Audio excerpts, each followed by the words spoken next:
La crise sanitaire ne saurait être réglée par la seule réponse militaire. Ma conviction profonde est qu'au-delà du militaire, il faut le développement économique. Fin de citation. C'est le déclic du président de la République qui a poussé au lancement du programme d'urgence pour la région des Savanes, PURS, en juin 2022. Plus de 2 ans et demi après sa mise en place, le programme peine à changer le quotidien des habitants de cette région. Avec un budget initial de 326 milliards de francs CFA, le programme a vu son enveloppe passer de 361 milliards de francs CFA en 2023 après des sollicitations de financement additionnels. Présenté comme une initiative ambitieuse pour améliorer les conditions de vie des populations, le programme PURS s'apparente aujourd'hui à un programme parmi tant d'autres au Togo avec des résultats mitigés. Sur le plan d'accès à l'eau potable, si certaines infrastructures sont bien visibles dans certaines préfectures, d'autres localités par contre continuent de considérer l'eau potable comme un luxe. Concernant l'électricité, le réseau a été étendu à plusieurs villages. Cependant, les habitants capables de se connecter au réseau se font rares. Ce qui suscite de l'indignation dans la région aujourd'hui, c'est l'abandon du bitumage de la pénétrante de la nationale numéro 24, lancée en décembre 2023. Selon le site d'information labali.com, plusieurs ouvrages dans la région, lancés en grande pompe avec des délais annoncés avec assurance, sont aujourd'hui au mieux au ralenti, dépassant de plusieurs mois les échéances et au pire, simplement abandonnés. La pénétrante de la nationale numéro 24 et la rue des femmes prouvent à suffisance que le programme n'échappe pas à la coutume d'abandon de chantier. Prévu pour durer 8 mois, 1 an après, les routes sont toujours sous terre, plongeant la population dans le désarroi et l'inquiétude en attendant la prochaine saison pluvieuse.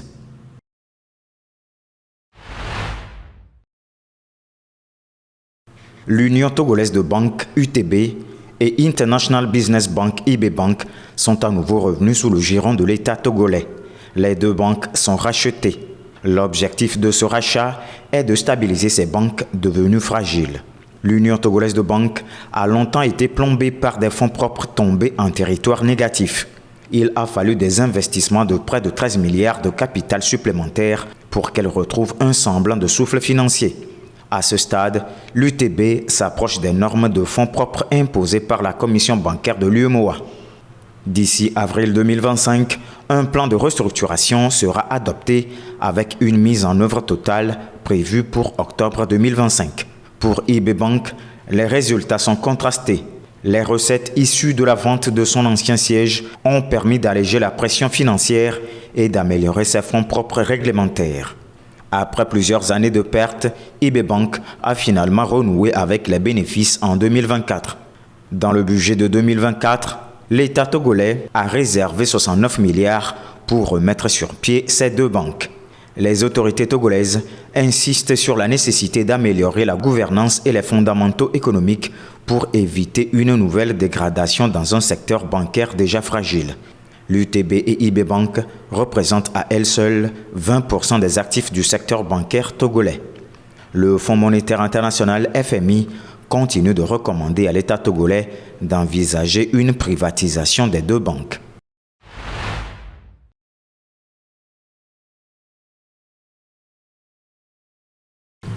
L'économie mondiale continue de naviguer en eau trouble, confrontée à des défis majeurs qui entravent son redressement. Tensions commerciales, surendettement, conflits géopolitiques et faible investissement freinent une reprise durable. Conséquence directe, une croissance mondiale qui peine à atteindre les niveaux d'avant la pandémie, compromettant la réalisation des objectifs de développement durable, ODD. Pour de nombreux pays en développement, selon le rapport de l'ONU intitulé « Situation et perspectives de l'économie mondiale 2025 », les impacts cumulés des crises successives se traduisent par un accès limité au financement international et un lourd fardeau de la dette. L'inflation alimentaire, persistante malgré une atténuation globale, demeure une menace. En 2024, près de la moitié des pays en développement ont enregistré une inflation alimentaire supérieure à 5%, aggravant l'insécurité alimentaire, notamment dans des régions déjà fragilisées par des catastrophes climatiques et des conflits. Cependant, la transition énergétique offre des perspectives prometteuses. La demande croissante pour des minerais critiques, comme le lithium et le cobalt, pourrait devenir un levier de croissance pour les pays riches en ressources. Mais ces opportunités comportent des risques, une gestion déficiente, des pratiques de travail dangereuses et une dépendance excessive au marché des matières premières pourraient accentuer les inégalités et compromettre les écosystèmes. L'ONU appelle à une action multilatérale pour surmonter ces crises imbriquées. Investir dans les énergies propres, les infrastructures et les secteurs sociaux est essentiel.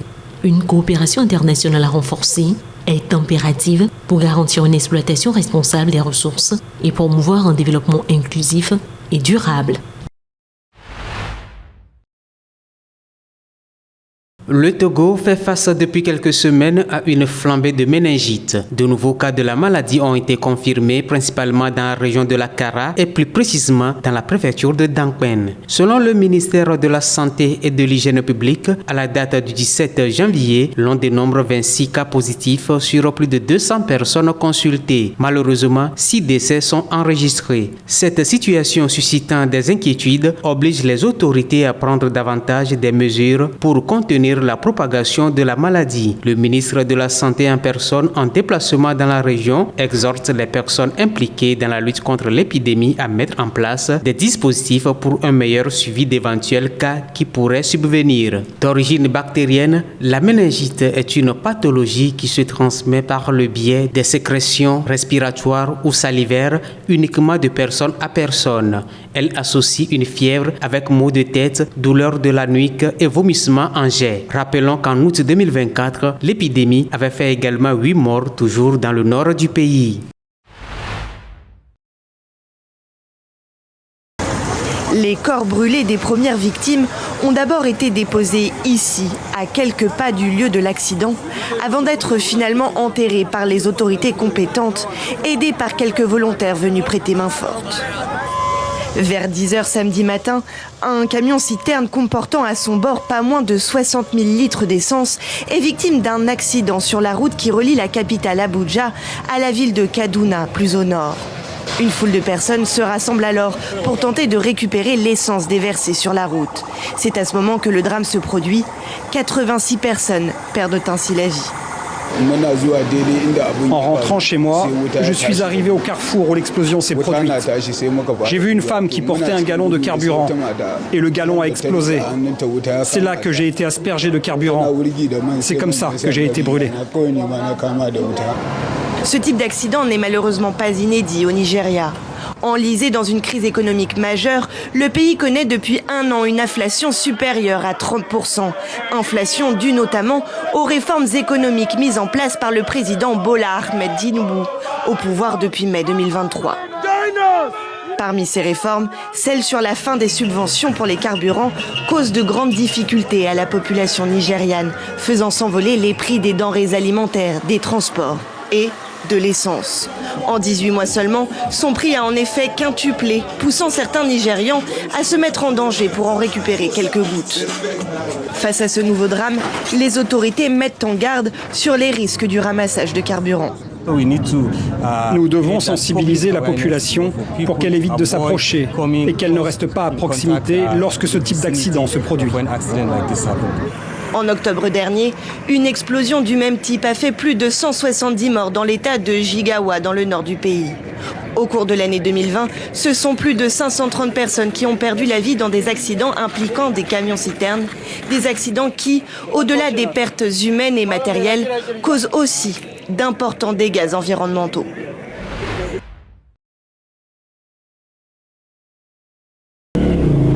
La ville de Goma est désormais frappée par une pénurie d'eau potable. Depuis plusieurs jours, l'eau potable est devenue un bien rare. Les robinets sont à sec et les files d'attente au point d'eau s'allongent. Une situation qui met en difficulté les habitants de cette ville de plus de 2 millions d'habitants. Le manque d'eau nous cause trop de soucis. On se réveille à 4h, 5h pour aller chercher de l'eau au lac. Certains se noient et d'autres se font violer pour de l'eau. Nous demandons au gouverneur de nous aider en envoyant de l'eau en permanence. Face à cette situation critique, la population est obligée de parcourir des kilomètres pour trouver de l'eau. Certains se rendent même au lac Kivu, exposés à des risques de contamination. Nous nous sentons épuisés. Alors si le gouvernement peut avoir cette capacité de servir de l'eau à la population partout, ce serait bien et ça nous permettra de chercher un autre secteur d'activité. La Régie des eaux, l'entreprise publique chargée de la distribution d'eau en RDC, explique la pénurie par un manque d'investissement. Les autorités promettent de travailler d'arrache-pied pour remédier à la situation, mais la crise de l'eau à Goma exacerbe les tensions dans une ville déjà surpeuplée et fragile. Il y a une inadéquation comme problématique entre les investissements qui sont très rares dans le secteur de l'eau. Là, c'est les 1, quand bien même aussi que la loi sur l'eau pouvait laisser entendre que les bénéficiaires finaux seraient les financeurs. Et la Régie des eaux, face à ces dilemmes, face à cette contrainte, est en train de développer un génie local afin d'essayer de rattraper l'écart ou l'inadéquation entre la demande et la production. Cette crise survient alors que la ville est déjà sous pression en raison de l'arrivée massive des déplacés fuyant le combat qui s'intensifie entre l'armée congolaise et les rebelles du M23 dans les régions de Rutshuru, Masisi et Lubero. Les camps de déplacés sont aussi touchés par la pénurie d'eau, augmentant les risques de maladies hydriques. Article 1er sont nommés membres de... L'annonce a été faite ce jeudi à la télévision nationale par la porte-parole de la présidence. Les 2 nouveaux juges nommés à la Cour constitutionnelle par le président et le Parlement siégeront officiellement pour redresser le système judiciaire. Mais l'opposition y voit une manœuvre pour faciliter le projet de réforme de la Constitution voulu par Félix Tshisekedi et dénonce une tentative de coup d'État institutionnel. La Cour constitutionnelle est aux ordres de M. Félix Tshisekedi. Et tous les membres de cette Cour sont désignés toujours sur base de la volonté de Félix Tshisekedi. Et donc nous, la MOUCA, nous ADD Congo, nous ne comptons pas et nous ne compterons jamais sur cette Cour. Rejet en bloc de ces accusations par le parti au pouvoir qui relativise le rôle de la Cour constitutionnelle. En République démocratique du Congo, toute modification de la Constitution doit être approuvée par référendum ou par la majorité des 3/5 du Parlement. La Constitution elle-même prévoit les mécanismes de sa révision. Et le peuple qui est souverain peut décider de son avenir en se dotant d'une constitution modifiée ou renouvelée. Ce n'est pas un problème des juges. Il ne faut pas pointer du doigt les juges à peine nommés alors qu'ils n'ont rien à faire dans cette histoire. L'opposition est-elle alors allée trop vite dans ses critiques? Pour cet ancien juge, les principes démocratiques devraient être respectés, ainsi que les résultats des élections. La commission constitutionnelle qui doit être instituée, ce n'est pas de l'agitation, ce n'est pas... Non, cette cour, il y aura non seulement les experts de la majorité, mais aussi les experts de l'opposition. Puisque n'oubliez pas, la démocratie, c'est la raison du plus grand nombre qui compose avec ceux qui n'ont pas eu cette raison par les élections. Pour autant, le débat est loin d'être tranché. En décembre dernier, lors de grandes démonstrations de force, les partisans du oui et du non étaient descendus dans la rue pour défendre leur ligne.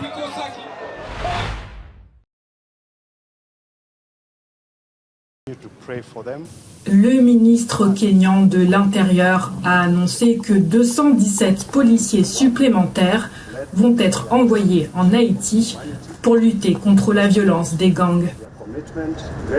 Il a souligné que le Kenya, bien qu'ayant ses propres défis, fait le choix d'offrir son aide.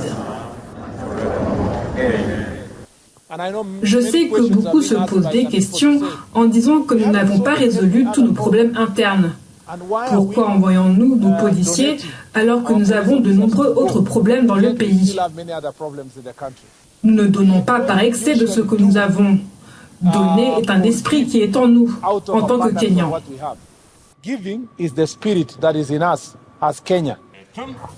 Cette mission vise à renforcer la sécurité en Haïti.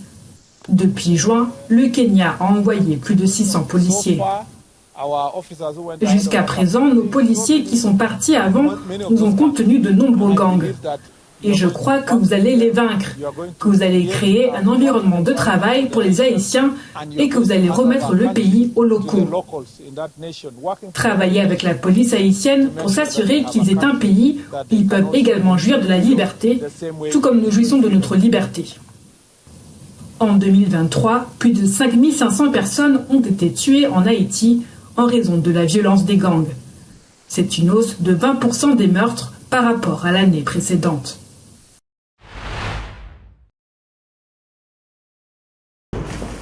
L'Égypte ouvre le passage de Rafah pour faciliter l'acheminement de l'aide humanitaire à Gaza. Le passage, clé pour la région, permettra l'entrée de 600 camions d'aide par jour. Ce geste vise à répondre à la crise humanitaire qui touche la bande de Gaza. Il existe en effet un mécanisme de suivi pour le processus de mise en œuvre.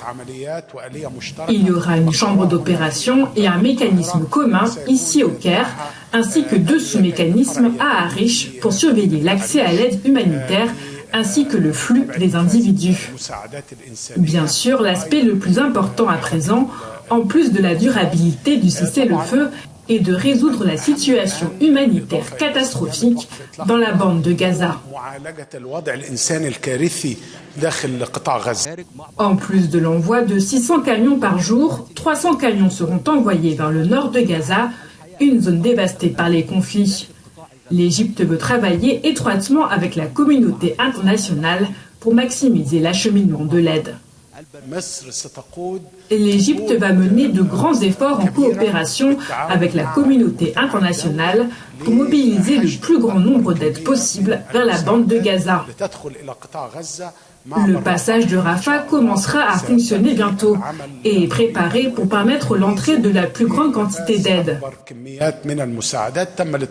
Nous avons convenu d'autoriser l'entrée de 600 camions par jour, dont 50 camions de carburant, et nous espérons que 300 camions iront vers le nord de la bande, car cette zone est très touchée et la situation y est pire et plus catastrophique que dans le reste de la bande de Gaza. Israël a exigé une liste complète des otages détenus par le Hamas avant de permettre toute avancée dans les négociations. Le cessez-le-feu est en vigueur, mais les discussions continuent pour garantir la libération des otages.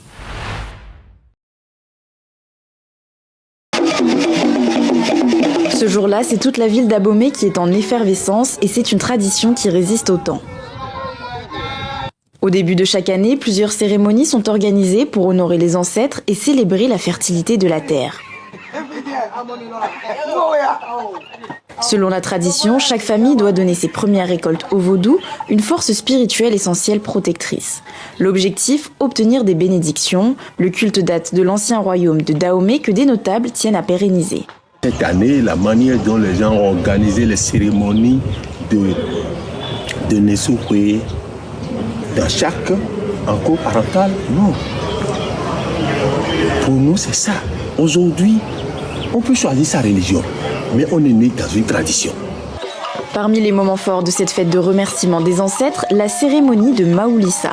Elle rassemble les populations autour du roi. Ce rituel marque la gratitude envers Sekbolissa, Revioso et Sakpata, considérés comme des divinités de l'abondance et de la fertilité. Une ambiance de fête au cours de laquelle toutes les générations se retrouvent pour célébrer la culture et la spiritualité autour du roi. Dans le royaume du Dahomey, le roi n'est pas qu'un chef coutumier. Encore aujourd'hui à Abomey, le roi incarne bien plus qu'une figure symbolique.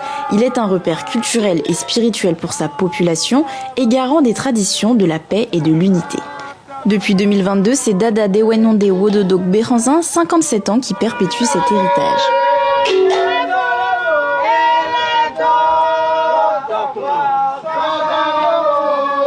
Le roi du Dahomey représente beaucoup pour les populations.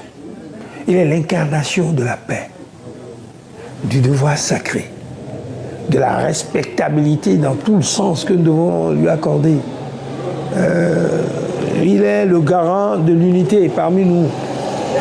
Quand un problème s'oppose, on l'informe, il cherche à le régler. Il est aussi le garant de la continuité. C'est pourquoi il fait les cérémonies de façon régulière. Oui, c'est pour que nous puissions pérenniser ces traditions-là. Chose rare, le roi nous ouvre les portes du palais de Djimé pour nous expliquer directement son rôle. En temps normal, Sa Majesté s'adresse au public via un intermédiaire nommé Adjaro, le ministre des cultes. Et il s'exprime toujours en Fongbe, la langue du royaume. C'est une manière de faire vivre cette langue auprès de tous.